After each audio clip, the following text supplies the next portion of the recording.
मेरे दादाजी। जब मैं छोटा था, मेरे दादाजी मुझे बहुत सारी कहानियां सुनाया करते थे। परियों की, राजाओं की और भूतों की। उनकी कहानियां बहुत ही रोमांचक होती थी। कुछ कहानियां सीख देती थी और कुछ कहानियां मुझे डराती थी। उनमें से एक कहानी मैं आप लोगों को बताना चाहूँगा। ये कहानी है मेरे दादाजी के बचपन के दोस्त के बारे में। वो स्कूल में साथ पढ़ते थे। जब वो दोनों बड़े हुए, मेरे दादाजी बाहर के शहर में नौकरी करने चले गए और वो गांव में खेती करने लगा। उनका खेत उनके घर से बहुत दूर था, इसलिए उन्होंने खेत के सामने घने जंगलों के बीचों बीच अपना छोटा सा एक घर बना लिया और ज्यादातर दिन खेत में काम करने के बाद वो वहीं रुक जाते।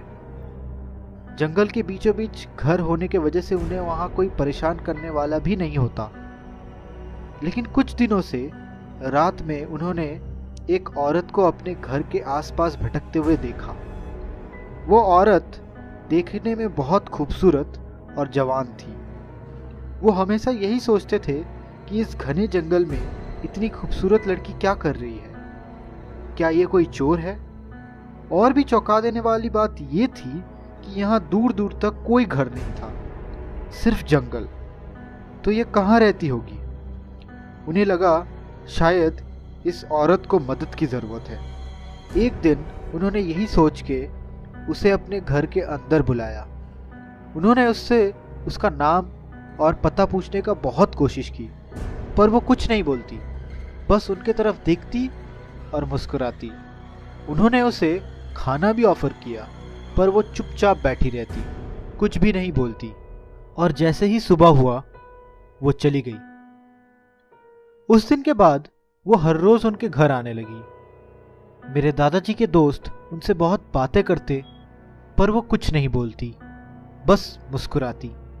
कुछ दिनों बाद ये उनका डेली रूटीन बन गया। वो हर रोज उनके घर आती, दादाजी के बहुत सारी बातें सुनती, मुस्कुराती और चली जाती। वो हर रोज ठीक रात 12 बजे आती और सुबह 4 बजे चली जाती।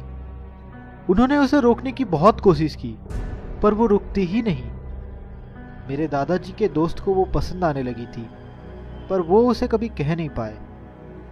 कुछ महीनों बाद मेरे दादाजी गांव लौट के आए। आते ही उन्होंने सबसे पहले उनके दोस्त से जाके मुलाकात की। वो लोगों ने बहुत सारी बातें की। मेरे दादाजी ने जब पूछा, यार तू खेतों के लिए जंगल के बीच पे रहता है, तुझे अकेला नहीं लगता? तब उन्होंने उस लड़की के बारे में बताया कि कैसे वो रात 12 बजे आती और सुबह 4 बजे चली जाती। मेरे दादाजी ये सुन के चौंक गए और उन्हें समझ में ही आ गया कि ये लड़की कोई साधारण लड़की या इंसान नहीं है, ये कुछ और ही मामला है। ये सुन के उनका दोस्त बुरी तरह से डर गया।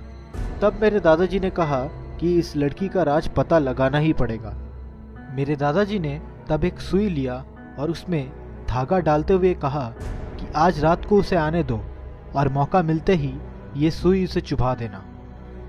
मैं 4 बजे के बाद आऊँगा और उसे ये बिल्कुल भी पता मत लगने देना कि तुम्हें शक है उसके ऊपर। ये समझा के मेरे दादाजी चले गए। उस रात को वो हर रोज की तरह 12 बजे आई। उन्होंने बिल्कुल भी नहीं दिखाया कि उसे शक है और रोज की तरह उन्हें मुस्कुरा के ही स्वागत किया। और ठीक मौका देख के उन्होंने वो सुई उसे चुभा दिया। और तभी वो बहुत बुरी तरह से डर गया, क्योंकि सुई चुभाने के बावजूद उसके बदन से एक बूंद खून तक नहीं निकला और ना ही उसे कुछ महसूस हुआ। इतना डर जाने के बाद भी उन्होंने उसे कुछ पता नहीं चलने दिया और सुबह 4 बजने तक का इंतजार करने लगा। जैसे ही 4 बजा, वो चली गई, पर इस बार वो सुई और धागे के साथ जा रही थी।